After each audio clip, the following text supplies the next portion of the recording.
বিরুদ্ধে অ্যাকশনটা নেওয়া হলো না কেন? একটা ঘটনা ঘটার অপেক্ষা করা হচ্ছিল। আমি চন্দনদার কাছে যাওয়ার আগে ম্যানেজারের সঙ্গে আমাদের প্রতিনিধি কথা বলছিলেন, চন্দনদা আপনি খেয়াল করেছেন, তিনি বলছেন যে আগুন লাগলে কি করবেন, তিনি বলছেন ছাদে চলে যাব। দুর্ভাগ্য হচ্ছে বিদেশিনী হোটেলে ছাদের দরজাটাই বন্ধ ছিল।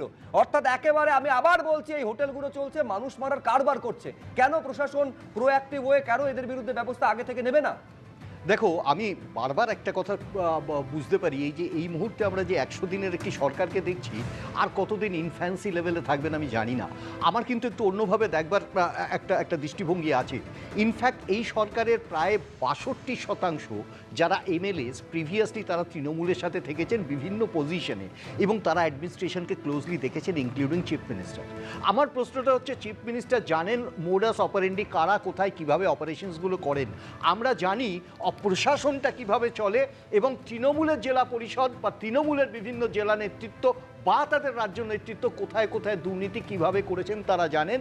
100 দিনটা কিন্তু অজুহাত নয়, 100 দিনটা অনেক সময়। আমরা যখন দেখেছি একেবারে শুরুতে বিভিন্ন জায়গায় বুলডোজারাইজ করা হচ্ছিল, আমাদের প্রশ্নটা হচ্ছে যে সেক্ষেত্রে ওই টার্গেট করা হয়েছিল যাদের যাদের, আমরা হঠাৎ দেখলাম সেটা স্তব্ধ হয়ে গেল, এবং দেখলাম একটা অদ্ভুত ট্রেসপাস হলো। ফেন্সিংয়ের ওপারে চলে যাওয়া কিছু মানুষ যাদের বিরুদ্ধে মূল অভিযোগ ছিল, including former mayor of Calcutta, তাদের প্রত্যেককে জানি একটা বাঁচাবার লড়াই হলো। 100 দিনের প্রিপারেশন কি এটা, নাকি 100 দিনের প্রিপারেশনে বুঝতে হবে কোথায় কোথায় ঘটনাগুলো ঘটছে, কোথায় কোথায় এই ধরনের বিভিন্ন দুর্নীতি হয়েছে এবং মানুষের প্রাণ সরাসরি যাচ্ছে। এরকম একটি জায়গায় accountability is the most important thing, যেটাকে নিতে হবে এবং এই সরকারকে নিতে হবে। 100 দিনের ইনফ্লুয়েন্সের কথা মানুষ শুনবে না। কিন্তু আমি বলছি, একটা দেখুন, অডিট টিম তৈরি করা হয়েছে মহকুমা শাসকের নেতৃত্বে, যে অডিট টিম যাবতীয় হোটেল দেখে তারপরে তারা একটা রিপোর্ট জমা দেবে। আচ্ছা, একটা এসআইটি গঠন করা হয়েছে এসডিপিওর নেতৃত্বে। চন্দনদার কাছে আসবো, সেই প্রশ্ন ওয়ান লাইনার, আর কবে?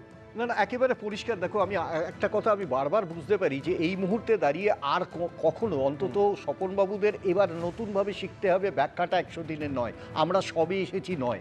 এখন প্রশ্নটা হচ্ছে যে তারা কিভাবে চক আউট করবেন। এটা অবশ্যই মেন্ডেবল, এটাকে যে কোনোভাবে ডিফেন্ড করতে হবে, কিন্তু এই দুর্নীতির যে জায়গাটা সেটা শুধুমাত্র রাজনৈতিকরণের দুর্নীতি মানুষ দেখছেন। আমি মাইট ইজ রাইট দেখছি, এলাকায় যেসব মানুষগুলোকে দেখছি, সে মানুষগুলো ঝান্ডা বদল করে নতুন দুর্নীতি করছে, সেটাও আমরা চোখের সামনে দেখছি। এবং কি ওদের স্টেটমেন্ট থেকে বোঝা যাচ্ছে নেতৃত্বদের যে তারা কারা। আমি বারবার দেখুন, আমি আবার বলছি যে ব্যবস্থা নেওয়ার কথা বলা হচ্ছে, কিন্তু আমরা তো